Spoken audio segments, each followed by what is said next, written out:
Morning. In last video, equilibrium disequilibrium topic, last video, the audio clarity പ്രശ്നം ഉണ്ടായിരുന്നു. ഞാനത് ഒന്നുകൂടി ഒന്ന് മോഡിഫൈ ചെയ്ത് റെക്കോർഡ് ചെയ്ത് അയക്കുകയാണ്. And this words equilibrium and disequilibrium are much familiar because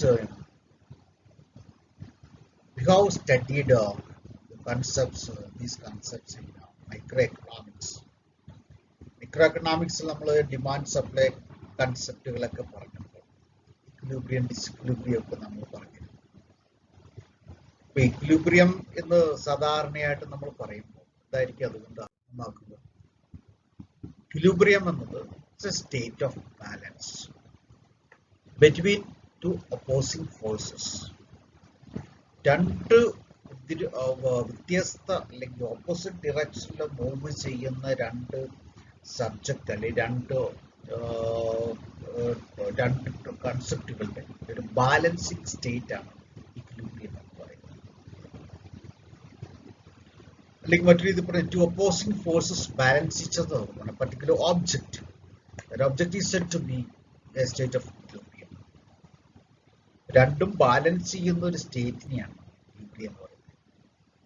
Equilibrium is possible only when two factors are moving opposite directions.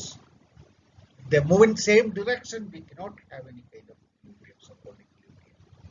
But demand supply രണ്ട് upward sloping ആണെങ്കിൽ നമുക്ക് എന്താണ് ഒരു സ്റ്റേബിൾ ഇക്വിലിബ്രിയം എന്ന കൺസെപ്റ്റ് പാടാണ്, ബുദ്ധിമുട്ടാണ് ഡ്രൈവ് ചെയ്യാൻ. In economics, normally we define equilibrium is a position where the demand equals supply. Demand സപ്ലൈയും തുല്യമാകുന്ന പോയിന്റിലാണ് എക്കണോമിക്സിൽ ഇക്വിലിബ്രിയം സാധാരണയായിട്ട് പറയുന്നത്. ഇവിടെ ഇ എന്ന് പറയുന്ന പോയിന്റിൽ നമുക്ക് സിറ്റുവേഷൻ കാണാനായിട്ട് സാധിക്കും.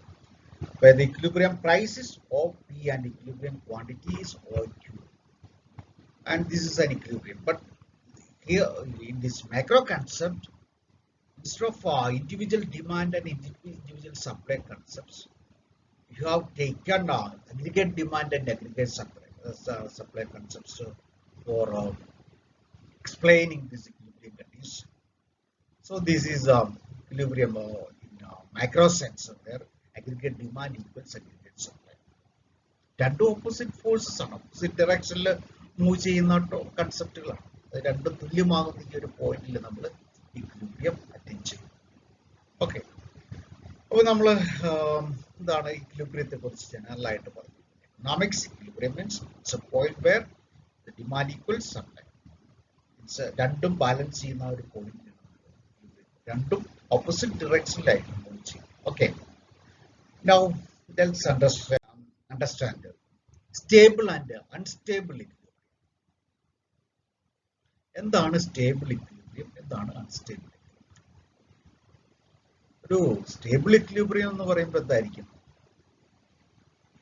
ആ ഒരു equilibrium position that will be retained in the long term, or in the long term that equilibrium position is going to change. It's not going to change.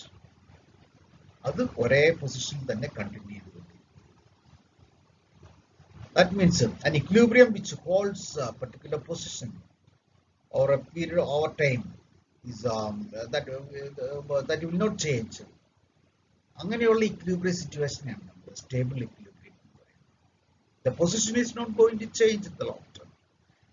That doesn't mean that there is no short-term fluctuations or short-term imbalances. Short റണ്ണിൽ അവിടെ imbalances ഉണ്ടാകും, പക്ഷെ long റണ്ണിലേക്ക് നമ്മൾ അത് എടുക്കുകയാണെങ്കിൽ long റണ്ണിൽ അവിടെ യാതൊരു തരത്തിലുള്ള ഇംബാലൻസസും ഉണ്ടാവില്ല. ലോങ് റണ്ണിൽ അവിടെ ആ ഒരു once the economy reaches in an equilibrium position, it will be continued for long period of time.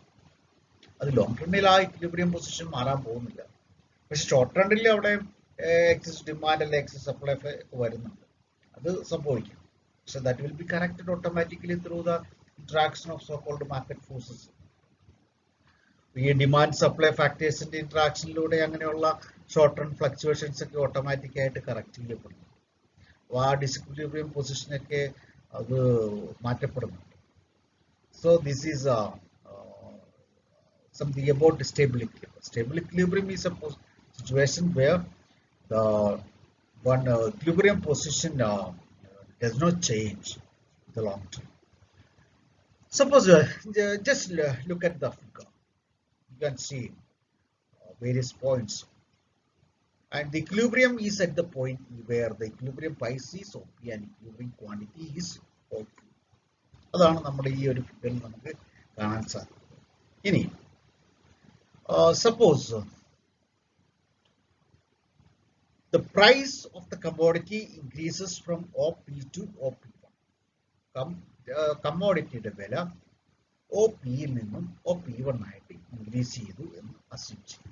Okay, അപ്പൊ എന്തായിരിക്കും അവസ്ഥ അവിടെ നമുക്ക് എക്കോണമിയിൽ കാണാൻ സാധിക്കും? അവിടെ അപ്പോൾ എന്താണ്? there is excess supply over demand. ഡിമാൻഡിനെ കഴിഞ്ഞ് കൂടിയ സപ്ലൈ ആണ് നമുക്ക് അവിടെ കാണാൻ സാധിക്കും. പ്രൈസ് കൂടുന്തോറും സപ്ലൈ കൂടി വരും. പക്ഷെ പ്രൈസ് കൂടുന്നതിനനുസരിച്ച് ഡിമാൻഡ് കുറഞ്ഞു വരും. അപ്പം the situation is over production. ഈ ഓവർ പ്രൊഡക്ഷൻ വന്നു കഴിഞ്ഞാൽ അത് പ്രൊഡ്യൂസേഴ്സിന് അത്ര സുഖകരമായിട്ടുള്ള കാര്യമല്ല. അവരുടെ ലാഭം വിഹിതം കുറയും. അവർക്ക് വിറ്റഴിക്കാതെ അവർക്ക് ഫർദർ പ്രൊഡക്ഷൻ നടത്താൻ ബുദ്ധിമുട്ടാണ്. അത് എക്കോണമിയെ തന്നെ അഫക്ട് ചെയ്യും, എംപ്ലോയ്മെന്റ് കുറയും. അപ്പം ഓവർ പ്രൊഡക്ഷൻ വരുമ്പോഴത്തേക്കും നോർമലി എന്തായിരിക്കും? എക്സസ് സപ്ലൈ വന്നു. എക്സസ് സപ്ലൈ ആയപ്പോഴത്തേക്ക് എന്താണ് സംഭവിക്കുക? പ്രൈസ് പതുക്കെ കുറയാൻ തുടങ്ങി.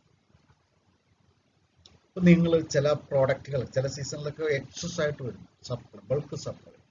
നോർമലി അങ്ങനെയുള്ള ഒരു സിറ്റുവേഷനൊക്കെ വരുമ്പോൾ ആ കമ്മോഡിറ്റിയുടെ പ്രൈസ് കുറയുന്നത് നമുക്ക് കാണാം. അപ്പം അങ്ങനെ പ്രൈസ് കുറയുന്നതിനനുസരിച്ച് ഡിമാൻഡ് കൂടും, സപ്ലൈ കുറയും. അങ്ങനെ finally it will reach original equilibrium position. It will be back to the original equilibrium position. The opposite thing also may happen. Suppose the price decreases. OPയിൽ നിന്നും OP2 ആയിട്ട് പ്രൈസ് കുറയും. Price കുറയുമ്പോഴത്തേക്കും ആരായിരിക്കും കൂടുതൽ അതിൻ്റെ അകത്ത് പാർട്ടിസിപ്പേറ്റ് ചെയ്യാൻ വരിക? പ്രൊഡ്യൂസേഴ്സ് അല്ല, കൺസ്യൂമേഴ്സ് അല്ല. When price decreased to OP2, the demand increased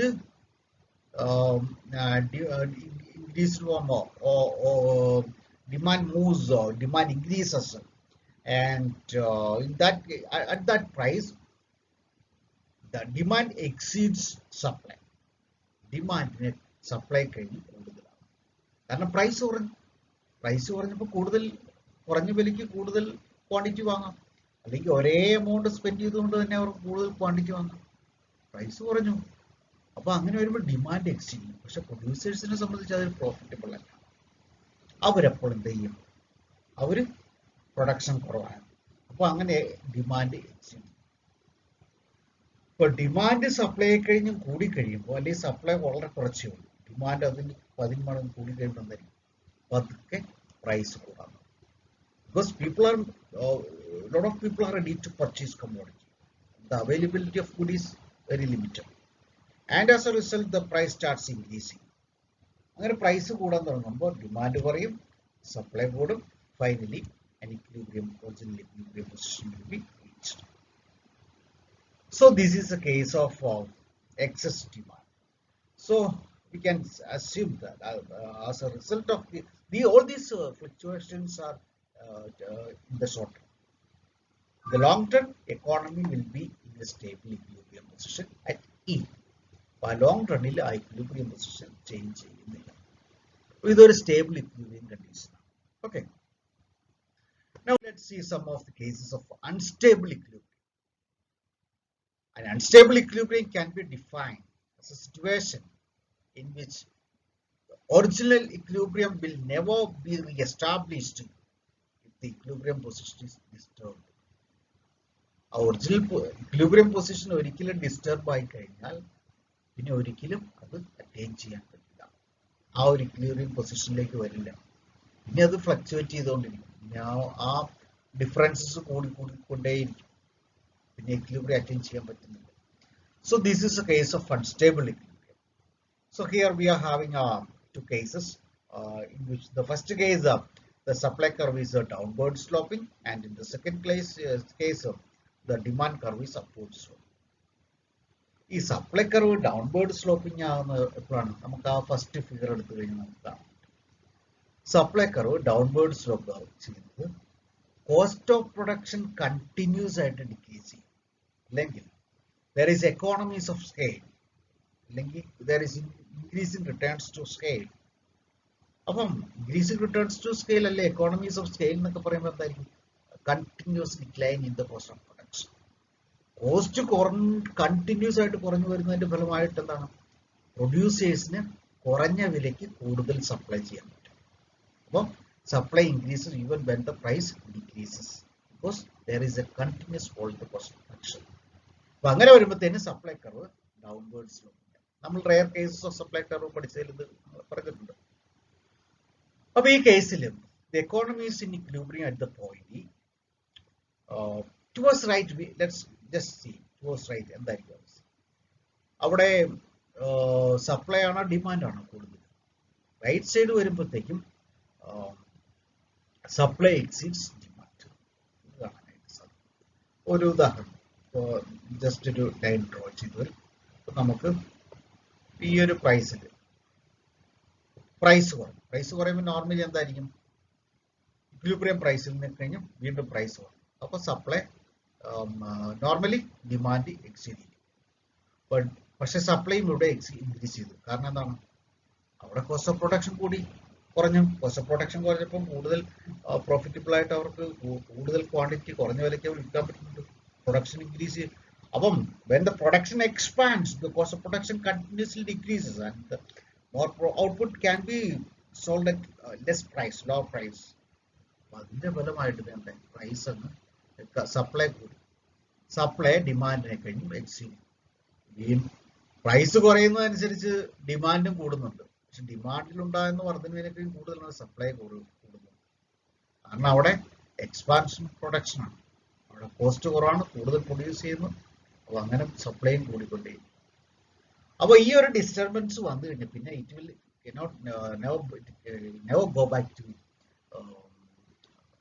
the original equilibrium position.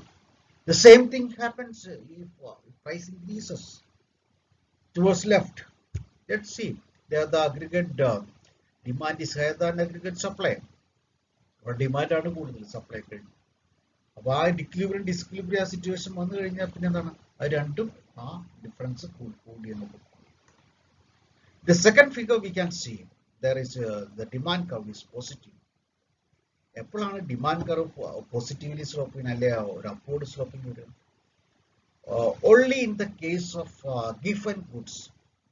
The case of given goods, the demand curve will be upward sloping, because there is a positive relationship between the quantity demand and the price of the commodity. പ്രൈസും quantity ഡിമാൻഡും തമ്മിൽ ഒരു upward positive relationship ആണ് Giffen ഗുഡ്സിന്റെ കേസിൽ മാത്രം. Only in the case of Giffen goods. അപ്പൊ അതുകൊണ്ട് price upward ഡയറക്ഷനിൽ. ഇവിടെ നമ്മൾ നേരത്തെ പറഞ്ഞ പോലെ ഇക്വിലിബ്രിയം എന്ന് പറയുന്നത് ഇ എന്ന് പറയുന്ന പോയിന്റിൽ equilibrium price is OP and equilibrium quantity is OM. Suppose the price increases. Price increase ചെയ്യുമ്പോൾ തന്നെ എന്തായിരിക്കും സംഭവിക്കുക? സപ്ലൈ ഓഫ് നോർമലി ഇൻക്രീസ് ചെയ്യും. പക്ഷെ അവിടെ ഡിമാൻഡ് സപ്ലൈ കഴിഞ്ഞ് കൂടിയ വർധനയോടെ സംഭവിക്കുന്നതാണ്. Price increases towards the right of the equilibrium point, demand exceeds supply. That means increase in price, increase in demand due to an increase in price will be greater than the increase in supply due to increase in price. വില കൂടുന്നതിന്റെ ഫലമായിട്ട് ഡിമാൻഡിൽ ഉണ്ടാകുന്ന വർധനവ് വില കൂടുന്നതിന്റെ ഫലമായിട്ട് സപ്ലൈയിൽ ഉണ്ടാകുന്ന വർധനവിനേക്കാളും കൂടിയതായിരിക്കും. അതുകൊണ്ട് demand exceed supply. So this is a case of an unstable equilibrium. It will never move back, because the demand will continue to increase as price increases. As price increases, supply also will increase. അപ്പോൾ ഒരിക്കലും പുറകിലേക്ക് തിരിച്ചു വരുന്നില്ല. The same thing happens in the case of towards the left of the demand curves, left of the equilibrium position. അവിടെ എന്താണ്? അവിടെ supply exceeds demand. Supply കൂടുതലാണ്, price കുറയുമ്പോഴത്തേന് എന്താണ്? നോർമലി എന്താണ് ഇവിടെ ഇൻഫീരിയർ ഗുഡ്സ്, നോർമൽ ഗുഡ്സിന്റെ കേസാണ് പ്രൈസ് കുറയുമ്പോൾ ഡിമാൻഡ് കൂടിയാണ്. ഇവിടെ ഇൻഫീരിയർ ഗുഡ്സിന്റെ കേസിൽ പ്രൈസ് കുറഞ്ഞപ്പോഴത്തേന് ഡിമാൻഡ് കാര്യമായിട്ട് കുറഞ്ഞു. അപ്പൊ അത് ആൾക്കാർക്ക് ഭയങ്കര എന്താണ്, അത് ലോ ഗ്രേഡ് പ്രോഡക്റ്റ് ആയി തീർന്നു അവരെ സംബന്ധിച്ച്. അവരത് കൺസ്യൂം ചെയ്യേണ്ട കുറച്ചു. അപ്പൊ അവിടെ സപ്ലൈ കൂടുതലാണ് ഡിമാൻഡ്. അപ്പോൾ this equilibrium disequilibrium also will be continued and cannot move back to original equilibrium position once it is disturbed. So these are the two conditions where the where unstable equilibrium occurs. But രണ്ട് cases ആണ് unstable ഇക്വിലിബ്രിയത്തിന്റെ പറഞ്ഞിട്ടുള്ളത്. ഇതുകൂടെ ഒരുപാട് situations വരും. Okay, these are the two cases where we can find an unstable equilibrium situation. അപ്പം equilibrium attain ചെയ്തു കഴിഞ്ഞാൽ, അല്ല ആ ഒരു ഇക്വിലിബ്രിയം ഡിസ്റ്റർബ് ചെയ്തു കഴിഞ്ഞാൽ, never move back to original position again. So this is unstable. Okay, അപ്പം ഇത്ര ഈ രണ്ട് കാര്യങ്ങളാണ് നിങ്ങളുമായിട്ടൊന്ന് ഷെയർ ചെയ്യാൻ ഉദ്ദേശിക്കുന്ന ഒരു വീഡിയോ ഞാൻ അയച്ചിരുന്നു. പക്ഷെ അത് ക്ലിയർ അല്ലാത്തതുകൊണ്ട് കാര്യങ്ങൾ മനസ്സിലാക്കാൻ ബുദ്ധിമുട്ട് വന്നു. Okay, so as today's class, this was this video. Thank you.